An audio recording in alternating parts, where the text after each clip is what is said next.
that's a really profound dovetail the role of reversal with veterinarians to understand and to help even identify for clients where they're at. They may not even understand what you're saying to them about the condition of their pet, especially if it's a terminal diagnosis. So that's where I see veterinarians could really benefit from learning all this, and pet parents will benefit.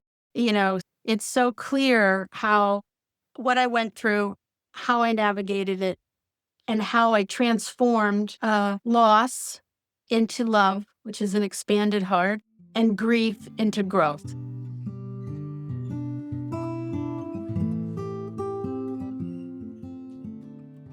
Hi, guys, and welcome to the House Call Vet Cafe podcast. I'm Dr. Eve Harrison. I'm a full-time integrative concierge house call veterinarian in Los Angeles, and I help other vets to build their unique mobile practices on their terms. This podcast is for and by house call and mobile veterinarians, so it is meant to give our community a platform to connect, to share our stories, to lift each other up, and to support each other. Most of us work solo as lone wolves, right? So for me, it's been really powerful to be able to physically hear the voices of my colleagues from all over the world and to get a chance to feel that we truly are part of a community of very real other human beings who get it. While you may be alone in that little bubble of your own vehicle when you're on the road seeing patients, I welcome you to join our community by tuning into our own podcast when you're on your way to your next house call. Whether you're a super experienced house call vet with 30 years of experience, you're a brand new prospective house call vet just looking to get started, or you're house call curious, there will be something for you in this podcast. Each episode, you will hear interviews from other mobile veterinarians just like yourself who are doing unique and innovative things, vets who are sharing their stories, their struggles and challenges, and you can also look forward to hearing valuable information and perspectives from specialists and experts outside of our micro niche. And finally, if becoming a house call veterinarian is something that you've been thinking about exploring, or you're looking for some extra support getting your own mobile practice to feel more profitable and sustainable for you, check out the information in the show notes about my course and our above and beyond supportive private community for members only, plus our monthly group coaching sessions within the House Call Vet Academy. You can also check out my free public Facebook group, which is also called the House Call Vet Cafe, the same name as this podcast, and which is a warm and cozy community for mobile vets to support each other in professional and personal development, in creative entrepreneurship, and in friendship. So thank you guys for spending time with me today. Let's dive into the episode. Hey everyone, we have a guest that some of you guys might recognize. We have Nancy M. Gordon, LCSW. She is a grief expert, a licensed therapist, consultant, #1 international best-selling author, speaker, and engaging podcast guest. She has been a speaker at the House Call and Mobile Vet virtual conference this past year, so that's where some of you guys may recognize her from. Her new book, I Miss You Already, Preparing for the Unbearable Loss of Your Pet. I'm going to cry just like even saying the name of it. Her book is a teaching memoir on anticipatory pet grief. Her private practice includes direct client coaching, speaking, podcasting, and a loss and grief training consulting business with other animal care providers, especially veterinarian. Her mission is to make a difference in how loss and grief, especially pet loss, is perceived, understood, navigated, and supported through her unique methodologies. So welcome, Nancy. I'm so excited to be speaking with you again. People loved your lecture during the conference, and so I'm really excited and honored to have you back speaking with us for kind of a candid conversation today. Yes, and thank you for having me. I'm honored to be here, and I'm really happy to be here with this particular audience. So very supportive of veterinarians and me and our community. So I'm really excited to have you here. And while you are a little bit of a different type of guest, you're a therapist rather than a veterinarian, I think everything that you have to say is completely and utterly, entirely relevant to everything that we do. I think there's a natural yin and yang to therapists and veterinarians. In some ways, the conversation can flow like, we need you, you need us. So, right? Exactly. Yeah, that's why it's really important to me to start finding ways to collaborate with other veterinarians and to increase the awareness with veterinarians that collaboration with someone who specializes in pet loss and grief especially the anticipatory pet loss experience, because that's where you can make, as well as I can make, the most impact for how the healing goes, how the whole process goes for everybody, including the vets. So, yes, I'm really passionate about that. Yeah, I love your passion and it's contagious as well. I mean, I have like a bunch of questions that I'm planning to ask you, but I can already tell we're like gonna go off the rails because there's so many different directions of interest that we can discuss. And I'm gonna initiate the off rail conversation right now before we get to my actual planned questions. But, I was aware of anticipatory grief before, textbook wise, and even in the way I work with veterinary clients and things like that. And I would accommodate for, I know the fact that they are having anticipatory grief, but I don't think until like we started connecting and then I started thinking about it a lot. And I had the privilege to look at some excerpts of your book before your book came out. And we'll talk all about that, as we get deeper into the conversation. But I don't think I'd ever actually named it with a client where I was like, I think you're experiencing anticipatory grief. And just the name of it to be seen and heard and understood.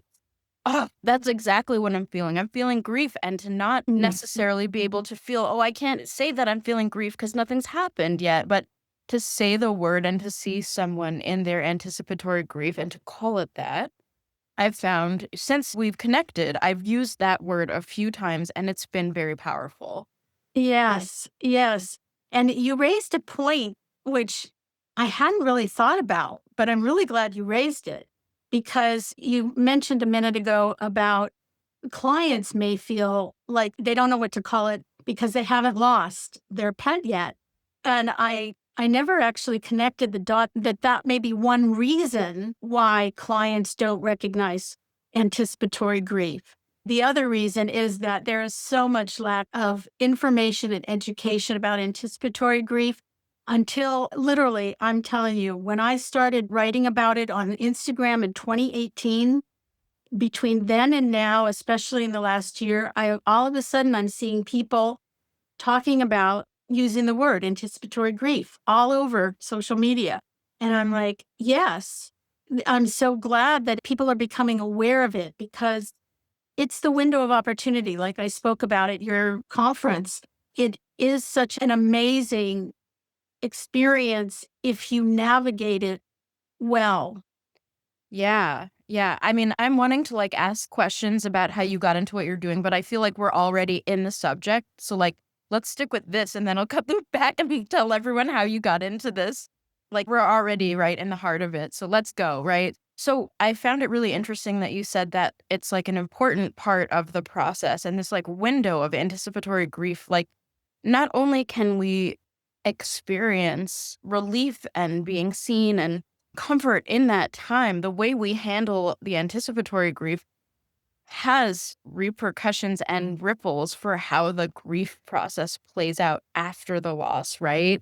Would you say that's accurate? It's absolutely accurate. And it's one of the things that I talk about everywhere and in my book because it's the window of opportunity. If people can get the right support and the right guidance to be open to embracing that experience, the experience that seems almost contradictory, that it can be both sad and amazingly healing and joyful. One of my favorite memories of my parting with Toaster, that's Toaster. This is her daughter, hairless daughter, Pink, three-legged. And that's another whole story. But one of my favorite memories, believe it or not, is the whole, what I call lifting up instead of putting down.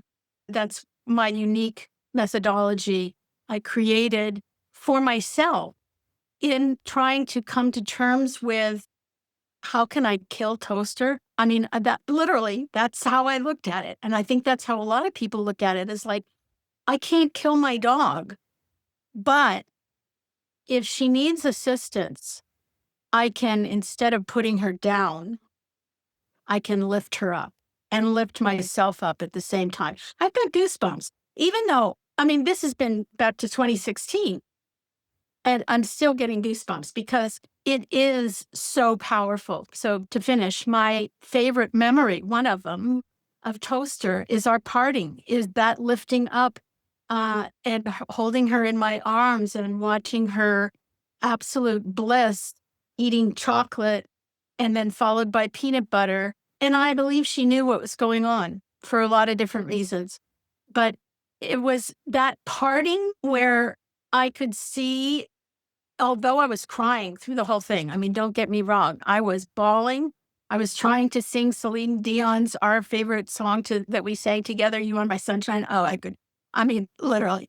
And it was interesting, just an aside, when I started singing that or if that song came on, the three of us would sing together. This particular time, neither Toaster nor Pink sang with me. They just listened to me kind of croak it out.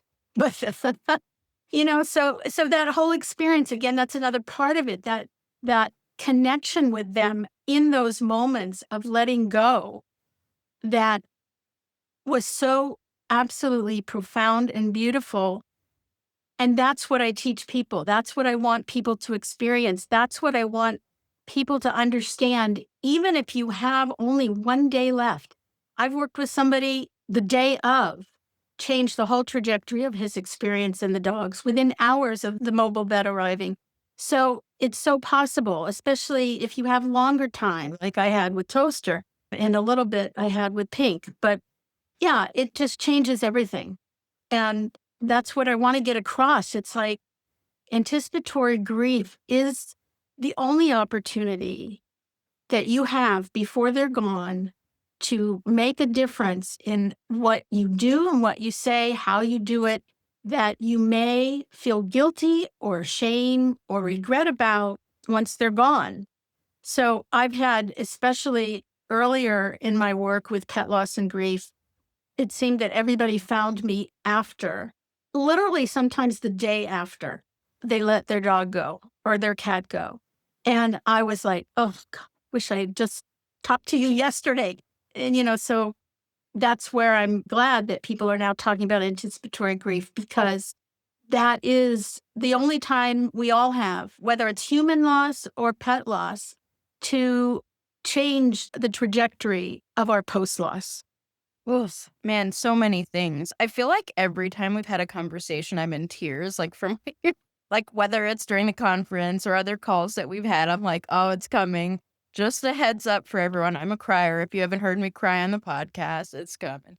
But anyway, It's fine. Crying. You can't heal it until you feel it, right? That's right. And I have a subtitle chapter in my book.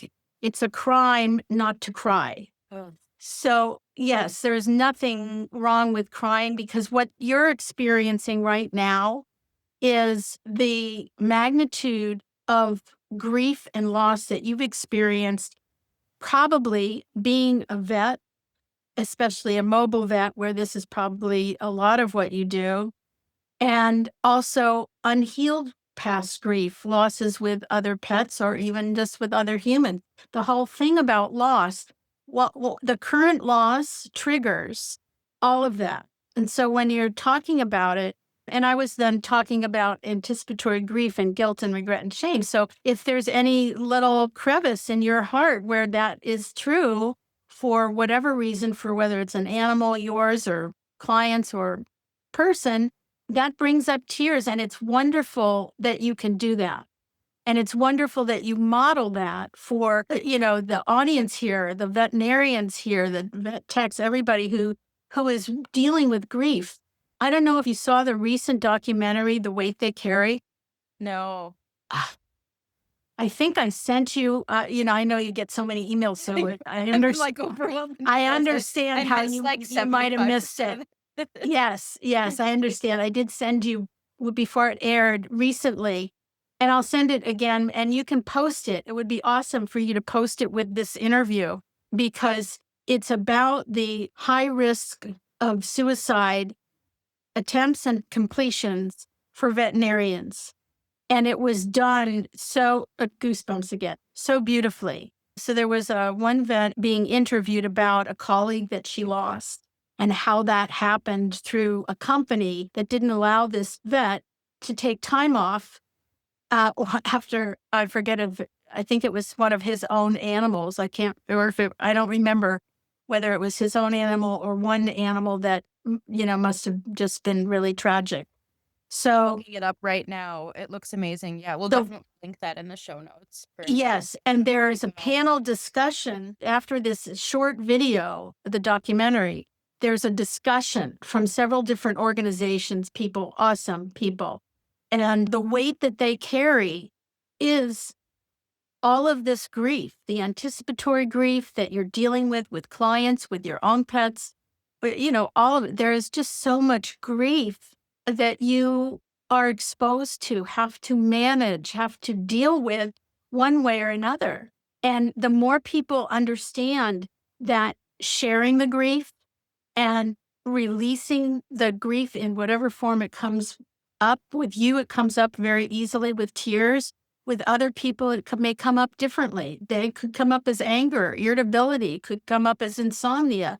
I mean, there's just so many ways it can appear. But the more you get to recognize, especially your own way of how grief shows up for you and what ways it shows up that you want to navigate differently, because some of the ways are very unhealthy, drinking it, eating it, you know, all those things. So, yeah, I don't know where we were with that, but Yeah. did I answer? You're right on point. Thank you for that beautiful validation that I think it speaks to me, of course, but I think anyone Everyone. processes emotion with tears or with like emotionality that's very close on the surface. A lot of sensitive people are in veterinary medicine. And I think we all Yes. need to know that not only is it okay to cry, it's a crime not to cry. So I think Mhm. that was very well said. And I think also what you said, you mentioned before unprocessed grief. This is my understanding from everything I've studied and how I kind of work with grief and emotions and things like that and everything I do, that when it's unprocessed and you can't let it come out through the body, through the somatic processes of letting tears run down your face or letting yourself sob and heave and letting it just move through your body. But when you can get really stuck and trapped in it or not even unprocessed, you don't even realize you're feeling grief because, in the work that we do, we can so easily lose the tenderness or like you described it as this profound work, the spiritual nature of being with an animal in the end of their Mhm. lives and being with people who are so raw and so open and vulnerable. We can start to see it as rote and somehow not process that grief. And then you think about it, geez, I've done how many euthanasias and I haven't cried for years. And to me, that scares me. Mhm. God, there are vets who can do it and they feel it, they take it in, but they don't cry. They can function while they're doing a euthanasia, unlike me, because I get overtaken by it. But the other side of the coin is complete suppression, right? And I think that we're encouraged in our profession, buck up, type A, like don't show emotions, show that you're the white coat doctor and you don't feel, and, you have to be strong for them. And it's like, actually, like, something in between, I feel is kind of a healthier thing from the veterinary perspective. And, just to kind of come back to that unprocessed grief that we carry as a profession, not to mention the guilt, regret, and shame that we're channeling on behalf of our clients and maybe not often, usually not trained in how to hold that without taking it in as our own or too much or blocking it out completely. You know what I mean? Right, right. And I think all of that is very spot on. And part of the problem, I think, is that people don't know how to identify grief in general, whether it's human loss or pet loss. And that's partly because of the cultures that we've been brought up in and the stifling of anything that's negative or seems to feel negative. We're told to, pick up your bootstraps and move on. Some people are told, well, just go get another dog. Well, no, you can't ever get another dog the same, or cat, or horse, or whatever.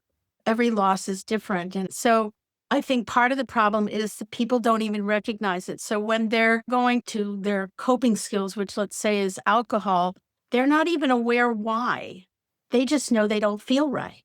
And if they have a history of drinking, you can bet that they're going to rely on just the connection between, I don't feel good, I'm having a drink, or substance or whatever. So I think that's part of the problem. That's, I mean, addiction has always been treated by therapists as you have to make these connections. You have to connect the dots.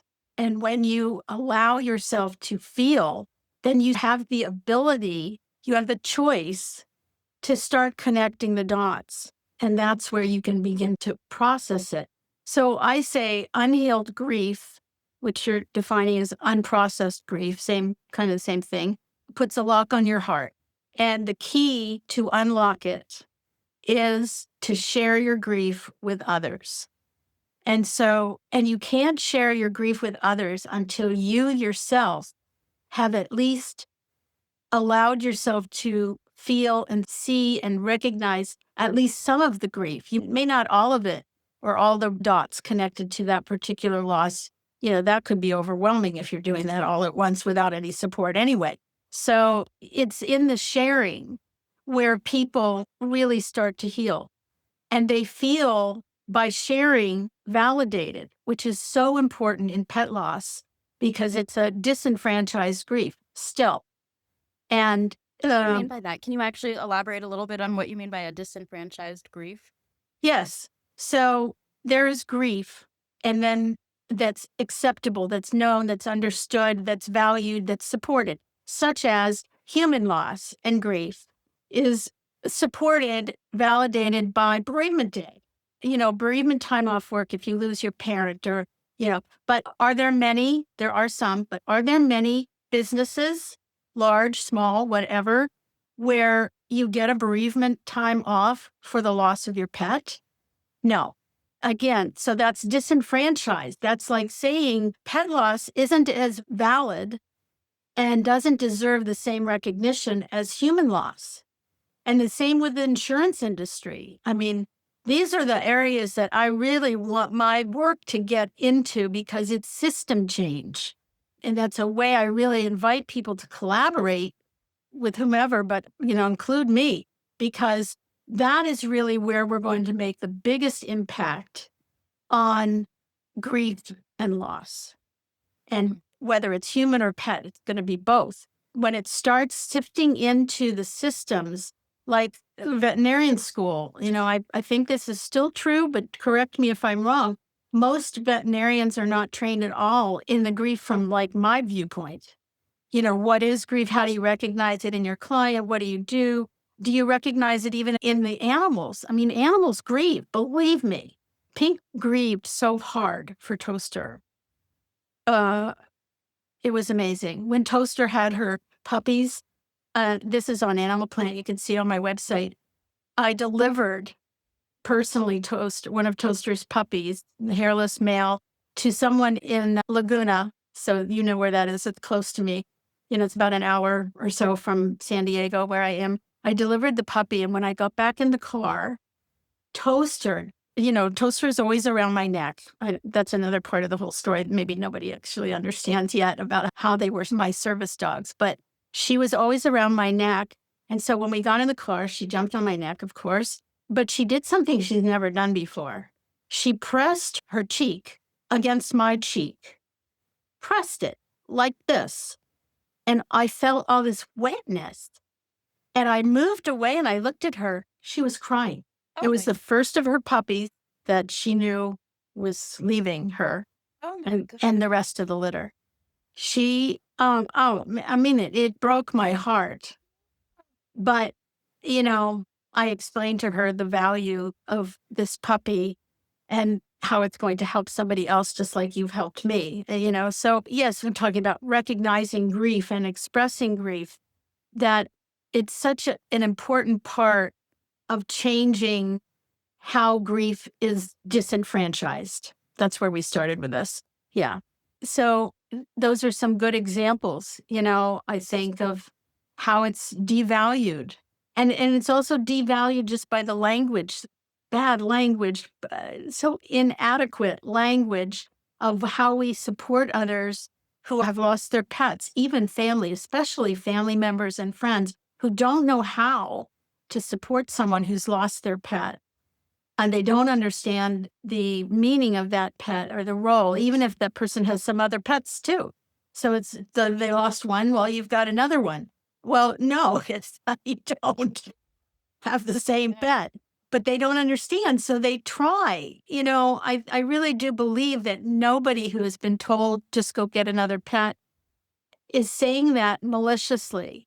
I think they're saying it because they don't know what else to say and they don't know how to make them feel better. And it seems logical in their minds that if you just get another dog or cat, you'll feel better. And I want you to feel better. So go get another dog. It doesn't compute and they don't understand that.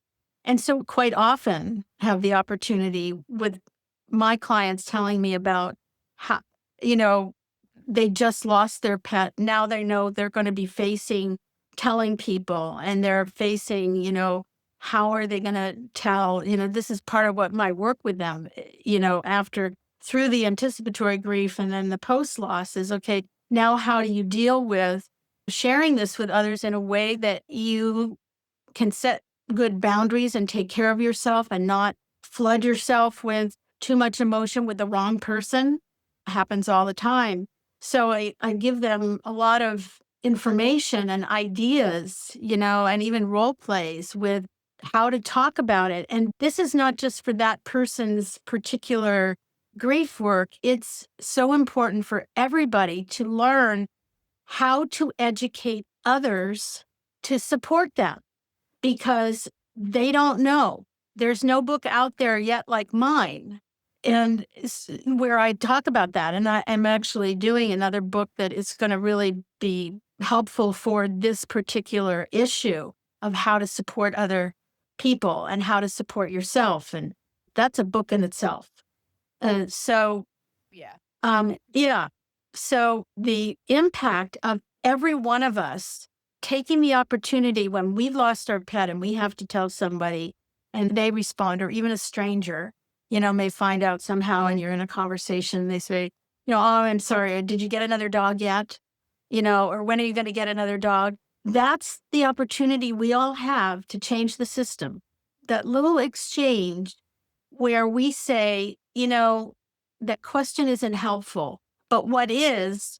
And then they say, something that they could say to them, because you can't do one without the other. I mean, that's not helpful. If you just cut them off and say, that wasn't helpful, that's not helpful to them either. So, it's such an important way that all of us can start making changes in how pet grief is valued and supported. This is so, so good. You're really touching on one of my ultimate top favorite subjects that I've grappled with for years and years, trying to find the balance. Basically, like some of what you described is kind of equivalent to what I call either toxic positivity or spiritual bypassing. I'm not sure if you're thinking of it in those same words or not, but I've been in moments of like deep grief, not in particular related to pet loss, but were people who were the wrong person to talk to. And when I say wrong person to talk to, they didn't intuitively know how to handle me in that state. Not that they're the wrong person inherently, but that they didn't have an organic sense of what would be comforting or soothing or uplifting to me. And instead, I've actually spoken to a therapist where I was like, why do people do this? And she said to me that, I know I'm not telling you this, I'm telling our audience, I'm just talking about, what Absolutely. Go ahead. in this What- film is. Your therapist is just going to validate what I said, so it's fine. Go ahead. And she was like, well, when people do this toxic positivity or they try and jump to the next subject or they act like they're trying to make you feel better, they want to give you positivity. They're uncomfortable with their own emotions, seeing your emotions. Right. It's people who care deeply, like they're really the right person. They just don't know. They don't know. Yes. And yet it's so deeply painful to be invalidated or to be like, that's not what I've been saying. Like, yes. I'm grieving something that is so deep right now that you're really glossed over the point of it. Or, so I really have strong feelings about this toxic positivity because you see it a lot in the spiritual world and the spiritual community. Oh, yeah. Right? Yes. It's this desire to overcome your grief and to think be positive and affirmations about it. Oh, Yeah. And there's so much good from spirituality. I consider myself a spiritual person. I've been immersed in spiritual communities for as long as I can remember. And it's those communities that have invalidated me deeply over and over and over again. And I'm like, but their ideas are good. Positivity is inherently good, but yes, but there's a time. for ages. There's a time and a way to do that. So you are exactly in the perfect position I'm talking about. You could practice with your therapist, for example, about some person that you know really wants to support you, that you really want the support from them, that they're a key, meaningful person in your life, and you feel maybe deprived and depressed that they're not there for you because they don't know how to be there for you. So you're in a perfect position to do what I'm suggesting. Figure out how you can help them help you.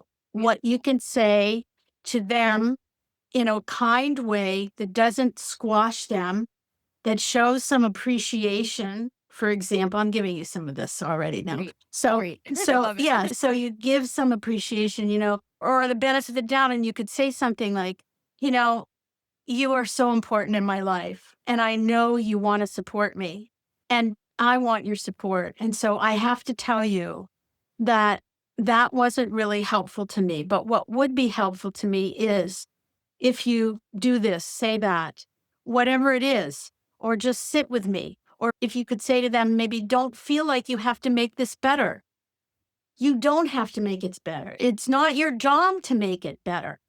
It's my job to navigate this grief and hopefully in a way that transforms you. That's my work. And then you have that interaction with somebody that you already have a level of trust. They're the perfect ones to start with Because they want to be there for you. because they want to be there. Yes. And when you're vulnerable and you've lost a pet, the last thing anyone wants to do is hurt you.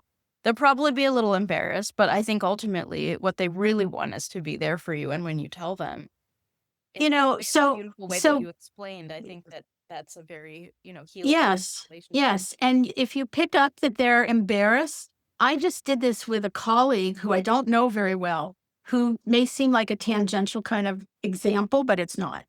It's not about grief, but it's an example of what I'm talking about. So this person just recently met me through some interviews, some podcasting, not her interviewing me, but she saw some of my interviews with her colleagues.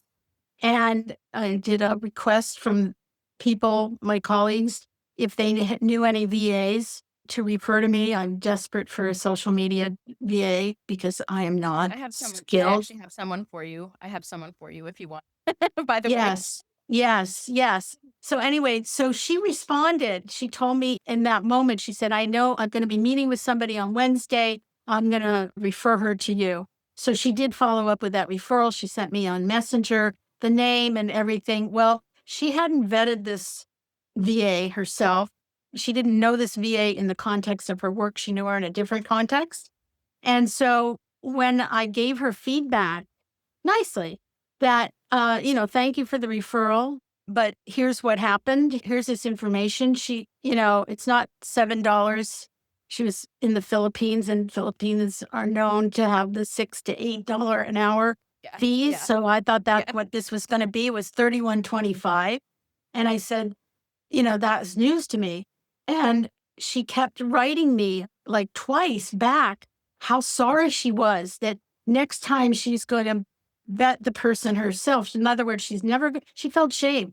She felt that she had sort of done me a disservice, in making this referral, having me go through that process with this person. And I wrote back and I said, no, don't feel bad. I needed to have this information. Now I'm prepared.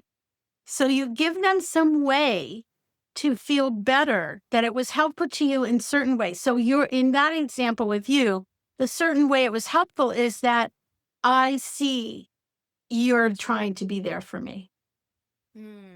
That's how you lift them up instead of them feeling guilty, shame, then. Yeah. Yeah. Oh, there's like meta levels of this lifting up, not putting down, right? And caring for your own emotional needs and sort of training your support network. as to Yes, what feels supportive to you. Very exactly. beautiful. No, that story makes perfect sense. I know what you're talking about. I'm going to email you after this and to tell you Okay. about some of my VA journeys. Yeah.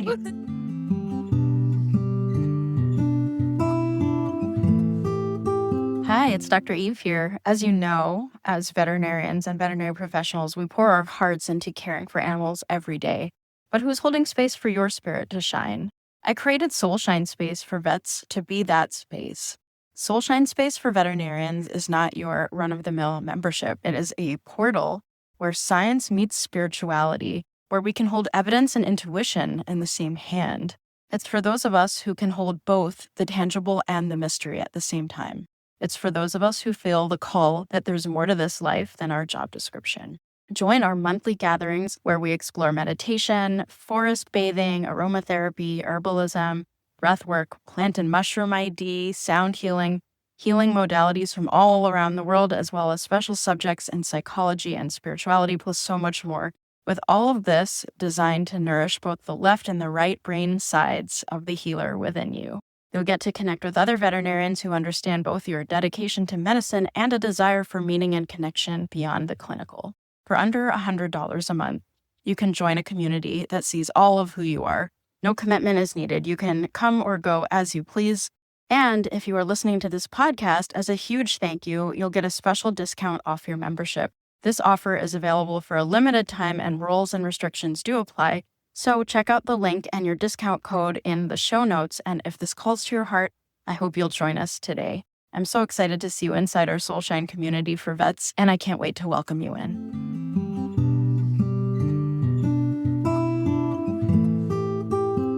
Okay, so we had sort of touched on, so I was using the language of spiritual bypassing. We're talking a little bit about spiritual communities, which, of course, in times of loss, you have like religious communities, spiritual communities, new age type spirituality, all sorts of spirituality can call to a person when they're that vulnerable and in the depths of loss and even in anticipatory grief, making sense of it all, right?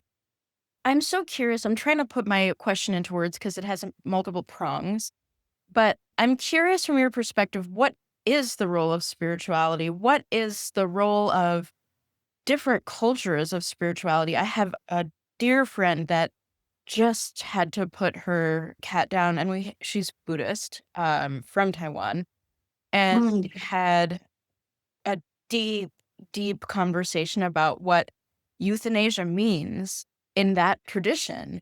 And it's very serious. I mean, it's very Yes. serious and all around, but there's some religions and some spiritualities that are more or less compatible with the concept of euthanasia, that have more or less healing kind of paradigms for how to deal with the grief before and after.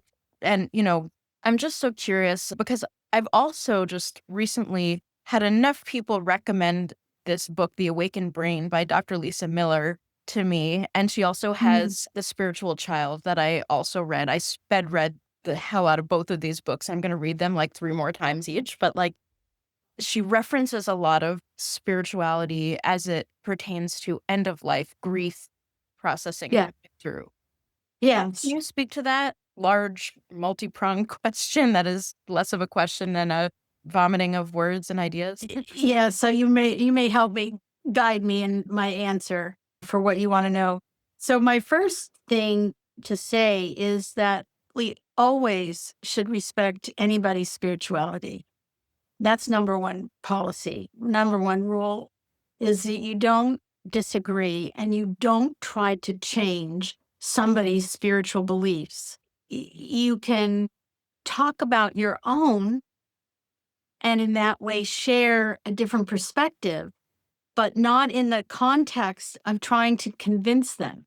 And that's a tricky tightrope because sometimes even just sharing it can sound like to them that you're trying to change their mind. So it's important to preference, like, for example, that kind of conversation by saying, I respect your beliefs and I have a different perspective. Ask permission. Can I share that with you? Not to convince you, but can I just share how I experienced this same question? And it's from a different viewpoint. Maybe it's from a veterinarian viewpoint or, whatever. So that's the first thing about integrating people talking about spirituality. So can you phrase all that you said into more of a question about what you want me to talk about in terms of spirituality? I guess what would you say is the role of spirituality in the grief process? Oh, that's a perfect question. Now I get it. Well framed. Okay, so and that goes along with how I answered it at first. So where does spirituality belong? It belongs for sure for everybody, but it's different for everybody. So where it belongs is understanding that particular person's beliefs and how they're looking and experiencing their spirituality in that context of the pet loss. So, in other words, in those situations, you don't even necessarily go into your own beliefs, right? You just say, oh, okay. Like if I have somebody who's Catholic, I don't talk about New Age concepts. I just talk about, That's I hard for just, people like us, right? That's hard. but it's not that hard. I mean, I'm trained to not impose. I mean, Right. I share so much of myself more than any other quote licensed therapist because I'm doing coaching, not psychodynamic therapy. And because I find that exchange like this is so much more powerful. Me too. And so, but I'm still, nevertheless, I still uphold my values, my training values of that you never impose on a client your own beliefs or your own, I had a client with a different political party, really hard for me. So, but we just don't go there. We just don't talk about it. And I don't tread on their beliefs. So, what you do then is you try and get them to talk about more of their spiritual beliefs and what they're experiencing about that with this particular loss. And, whether it's anticipatory or post loss. And then you try and support them in the ways that fit their concepts because nobody is right or wrong. No spirituality is right or wrong. And so it's really just a matter of respecting and asking, being curious. Well, what does that mean with that belief? What does that mean with this loss? And then support them in any way that you can, or redirect them to some spiritual teacher community that will help them. Because who are we to say if they're helped by their church and their church is not what we agree with? Yeah, It doesn't mean that that church can't help them that's right. because they're part of that church. That's right. That's right.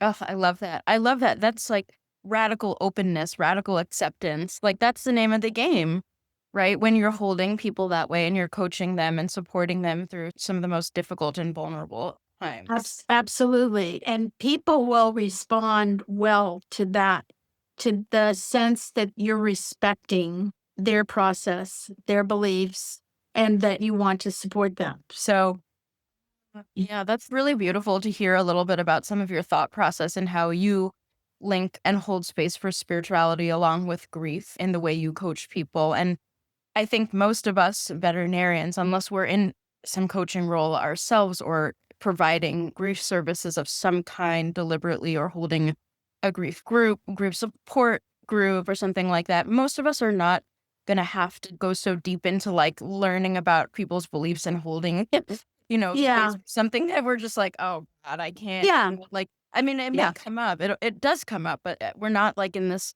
position that you're in that where you choose to like take the person and radically accept them and work with them and their grief and their right, personality right, and their right, how things affect them. And so I right. think we're off the hook slightly for some of that. But I mean, I kind of think that we're not at the same time. Like our vibe still needs to hold that radical acceptance, even if it's not on a conceptual basis. It's even with the body language, with the way you listen and pause and maybe like lock eyes as someone is speaking about what it is that matters to them. I think all of Right, that is right. still very powerful, even for us Absolutely. veterinarians, because while we're not Yes. trained therapists or coaches or, Right. whatever formal grief support looks like, we are there in that moment, and we better frickin', show with some semblance of emotional capacity. Or, Empathy. like, Empathy. empathy. Yeah, and, Empathy. all of us have deep empathy. It's a matter of, the skill and the capacity, Yes. the how to. So, I mean, Yes. some of this is so interesting. Like, what is our role? What is not our role? Are we a therapist? We're not a therapist, but to what extent can we create harm or create healing with our presence? I think all that. Exactly. Exactly. And that brings me back to what I started with in the beginning is the collaboration with people like me for the benefit of the human, and that funnels down to the benefit of their pet. So your client is the pet, but really the pet's dependent on the client's, the person's experience and choices, literally choices, life or death. So you have to, I think, this is how I see it. Veterinarians are in a position not to be therapists, but to know enough when to refer, to know enough how to support in the moment and how to help them collaborate. Like if they're in working with someone, to work everybody together for the interest, the best interest of the pet and the human, the parent. It's to me, it's just so obvious. It benefits all, including the vets, because then you are off the hook. Like you're saying, you're non therapists. Nobody's expecting you to be grief therapists. But I think veterinarians, especially people who are doing a lot of euthanasia, could benefit from understanding the client's perspective more. And that's what I did in my presentation. You know, Yes. really, here's what clients are really going through. And even as a vet, if you've gone through your own, that doesn't necessarily mean you understand, as I do from my perspective, about clients' mental health and how to work with all of that. So I think the veterinarians can have sort of a much more profound and easier experience in those situations if they understand more of how to be empathetic. What does that mean? What does that look like? Not overstep your bounds and get help where it's needed. Yeah. Oh, beautifully said. I mean, there's so much there.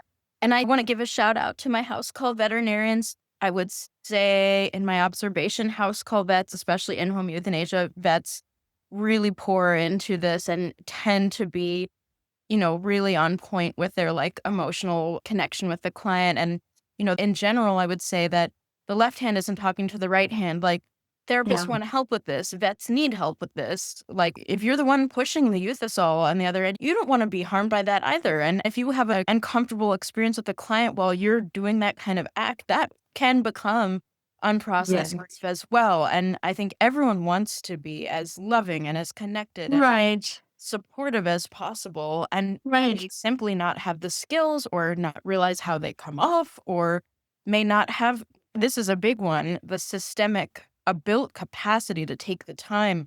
This is the biggest one, right? You're nodding.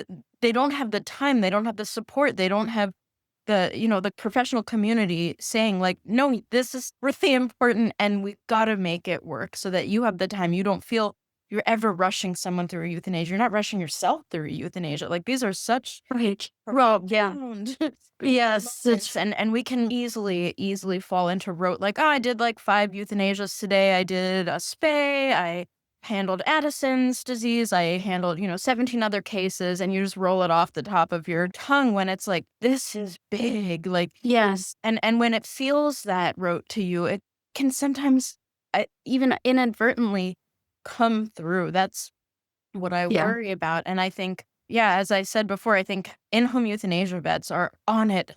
That's why they're in the home to begin with, to meet the person where they are. Yeah. Yes. Let It's a different way of doing gravity. service. That's right. It's different, and it's inherently the paradigm and the lens through which you're looking at this is Yes. inherently different by being in the home. Yes. Right. Brava and props to our IHE colleagues. Yes, I second that. And you're right when you picked up, I'm saying, when you said systemic, yes. that's where, again, a lot of changes could happen and needs to happen in the early training. And, I don't know if anybody's doing that, trying to do that. I don't know, but I think it would be so much easier for veterinarians to provide the kind of services we're talking about in a way that we're talking about if they are from the get-go trained about at least understanding, You know not what necessarily. saves me? Sorry, like, that's just, like, I have these moments of, like, incredulity about, like, our training, like, I'm still so very angry at certain things that we didn't get, like, we weren't trained how to literally do a euthanasia in vet school, that's something you learn on the job, but before you should ever even learn the technical aspect, we have to meet this experience with such, like, this is a profound experience, and the fact that we don't get even an iota of it's criminal, in my opinion. I'm Yes. so angry at It- vet school. yeah. I mean, nevertheless, like, many veterinarians are like, their inherent empathy overrides that, and it becomes intuitive. And yet, we should still receive that training because Yeah. not everyone is a natural in those situations, right? That's right. That's right. So, Yeah. yeah, some people, are more introverted and maybe it's hard for them to, you know, have different levels of interactions. Their focus is on treating the animal and getting help for the animal. So, I mean, I think just the more exposure that people have to what we're talking about, the more we can maybe all band together somehow and make some changes. Cause yeah, I think, really, I think when I first heard that veterinarians don't get any training about the grief side of it. None.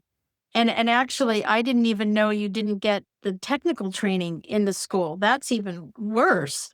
But, hearing that, it's really such a disservice that the school is not providing any of that, including your technical work. I mean, why is that? It's Yeah. definitely a part of your job if you're going to especially end up in the ER, right? Yeah. Where you may not have any choice. Right. Right.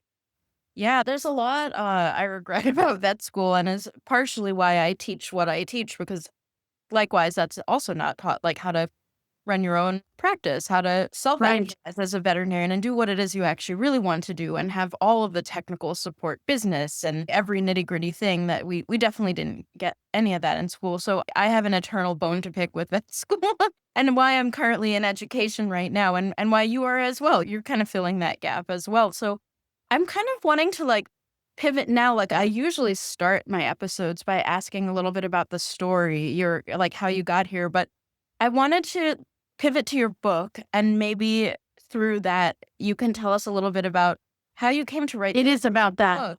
Yeah, how did It, you come to write this beautiful book? What's it about? What's your journey been like in the authorship and where are we now?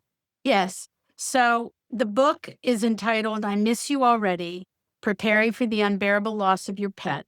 It's a teaching memoir, which means that part of the book is written from the perspective of my professional expertise and my skills, and I'm educating through the lens of my own personal journey, which I share in great detail, great vulnerability, including the shame, regret I had with Pink, and, Toaster's lifting up, which again is a spiritual concept, but I let people define that however they do, but that is how I came up with that part. So um, the journey that I went on with Toaster and Pink through the very beginning of clear anticipatory grief was 2 years ahead of when I actually lifted up Toaster.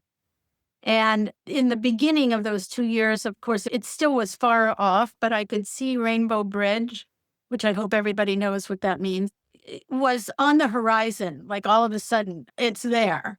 It's not here. It's not even here, but it's there where it wasn't. And I began my journey of writing. And that's how part of how the book became written was way back then. So I combined in I Miss You Already my whole journey through the anticipatory grief, including how I came to finally be able to accept that I was going to lose Toaster. I didn't want her to go in a traumatic way, that I was going to choose to assist her when that came time close enough. It's like I was in the sooner than later. She wasn't on her deathbed, and I have no regrets about that. But, she might have lived another month, 2 year. How do I know? I just knew that at that point, she was so close to suffering and loss of function that I made that decision. But the way I got to it, as I explained a little bit earlier, was I had to change not only the terminology, but the process. So lifting up is the term that for me replaced putting down or euthanasia. And it conveys the methodology, which is how you go through that process of surrender and letting go and making the decisions, whether it's treatment, surgery with a new cancer diagnosis, for example, or whether they're just aging and they're not well, or there's a sudden loss. If there's any time with a sudden loss, like, Pink became a sudden loss for me, within 9 months of Toaster, not expected, devastating. Absolutely devastating. But that process, that methodology that I help people create in each situation. So there's no formula. There's a few ingredients that stay the same, but the formula depends on everything with that particular client and the pet and the time there is and whatever is going on. And so I go through that in the book, and then I talk a lot about the experiences instead of stages of grief. I don't talk about the stages of grief. I talk about the experiences that are in that experience of anticipatory grief. And that, to me, is one of the most unique, precious, profound pieces of that book for people to understand. So it's going to change a lot, I think, not only for parents, but also for veterinarians to really understand what goes on in those experiences and how you work with those experiences. And I share all of those experiences from my own viewpoint of what I went through and how I reconciled, how I, knew what to do, how to navigate them. When one of them is the role reversal, for example, the state of experience of the role reversal where, I became Toaster's caregiver. I certainly became Pink's caregiver, 24/7 hospice in the last 2 months. And myself, which I wasn't prepared to do. Didn't know anything. I didn't even know at that point, I didn't even know there was an animal hospice, 2016. It wasn't even, none of my vets ever said anything. Well, maybe you want to get some help.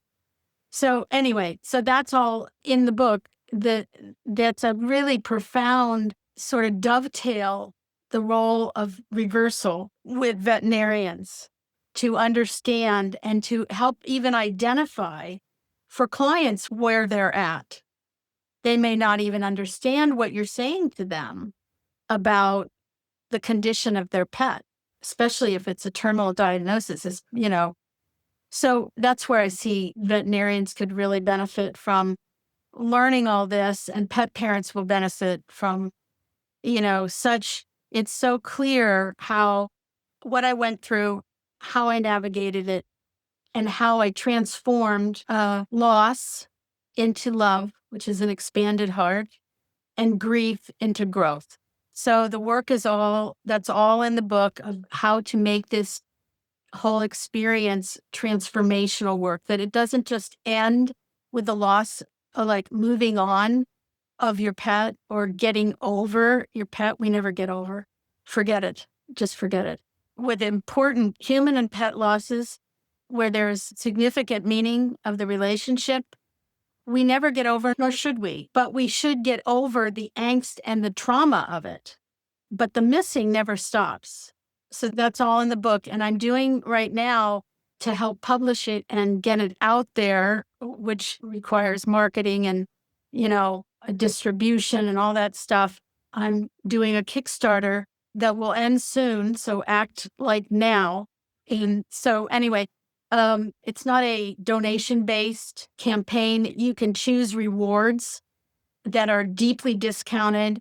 There's 2 veterinarian packages, and then there's other packages for everybody and anybody. But particularly, there's some really, I hope, appealing packages for vets. I think 7 people so far have selected that. Yay. But yeah, so my hope is that the Kickstarter is a way to not only get the funds, but to give people an opportunity to get everything.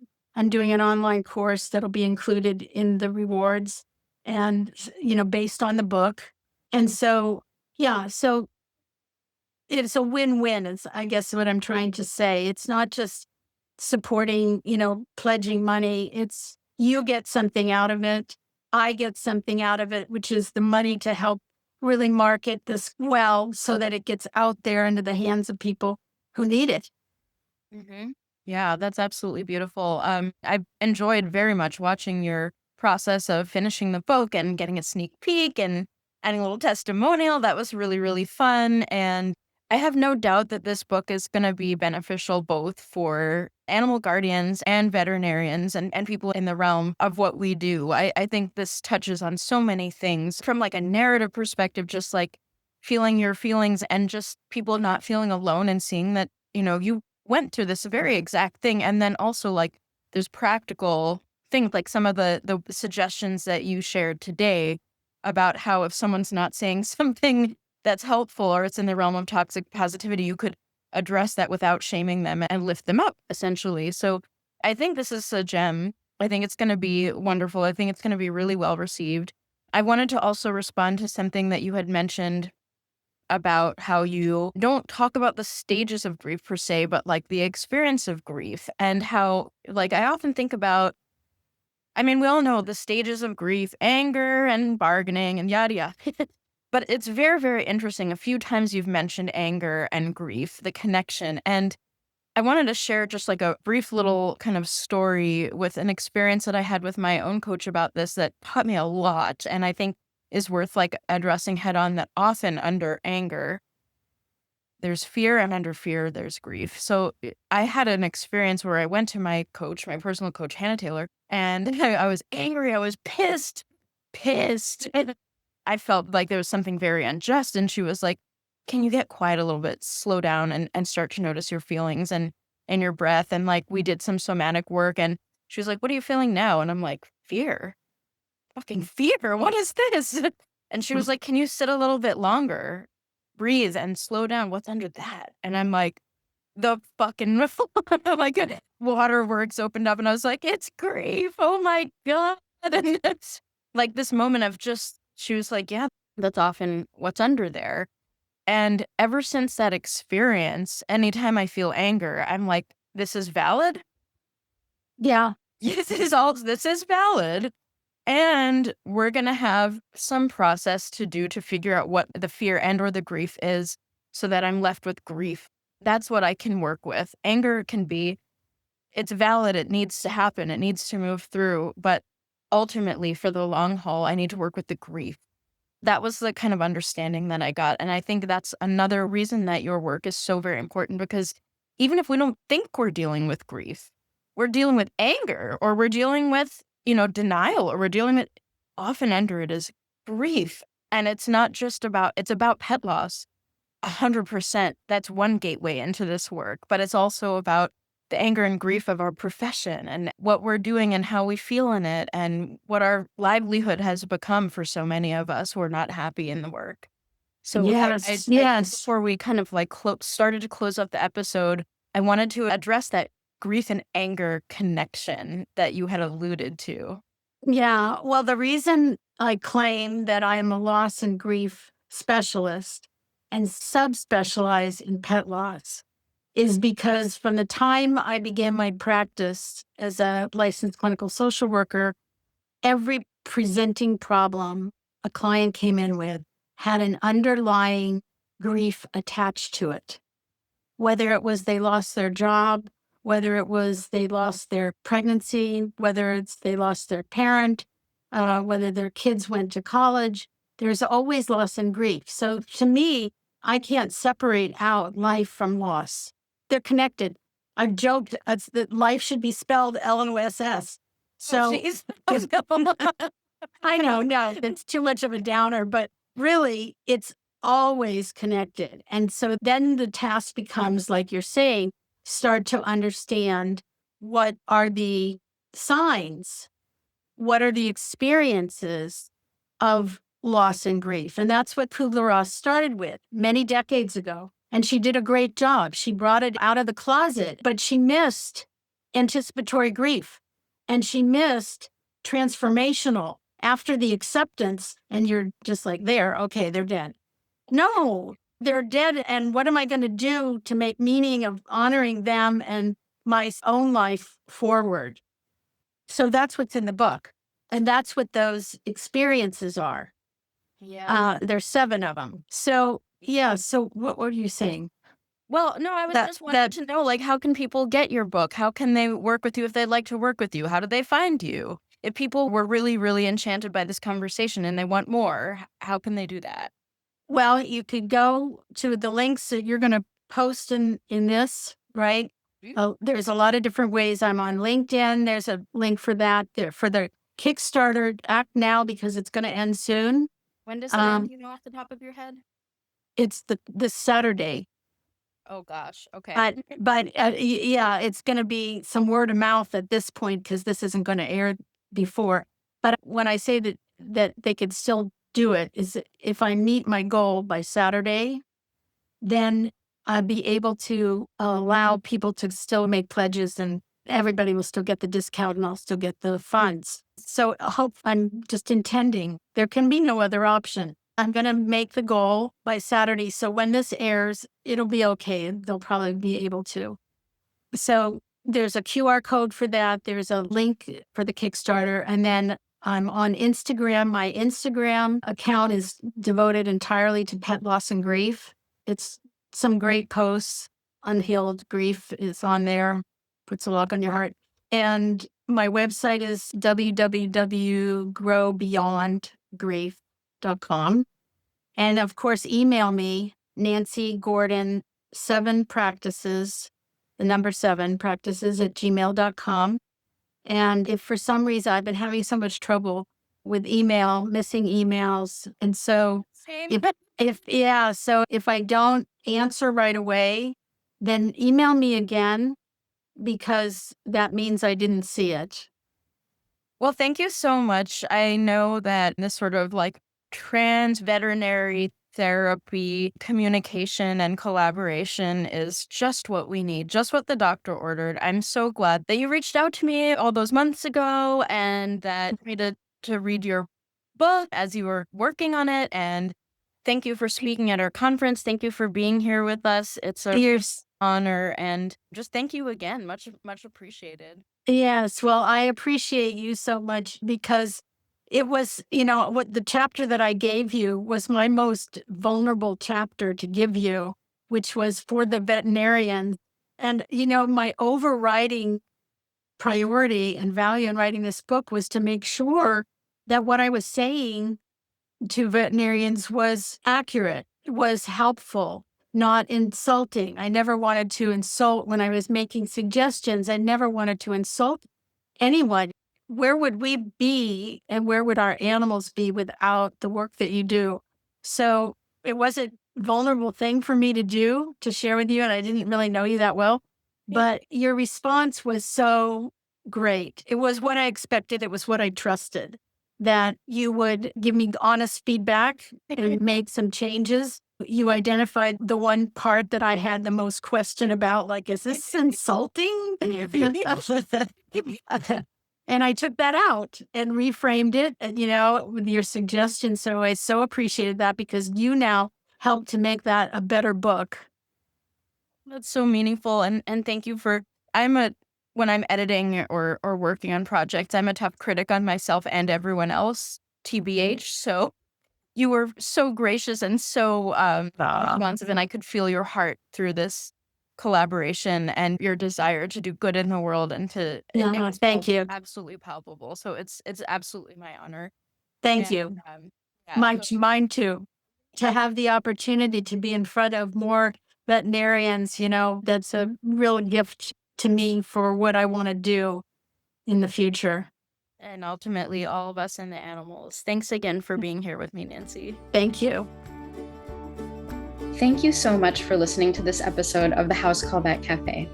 If you enjoyed this episode, then hit the subscribe or follow button on Apple Podcasts, Spotify, Google Podcasts, YouTube, or wherever you listen to podcasts so you never have to miss an episode. This podcast is made specifically for you, so don't be shy if you'd like to reach out and let me know your thoughts on this episode. You can find me on Instagram and Facebook as The House Call Vet Academy, where I also share more valuable content. If you're interested in learning more about consulting for house call vets or the House Call Vet Academy online course and community, please click on the link in the show notes. Have an amazing rest of your day, and I can't wait for you to join us for our next episode of the House Call Vet Cafe.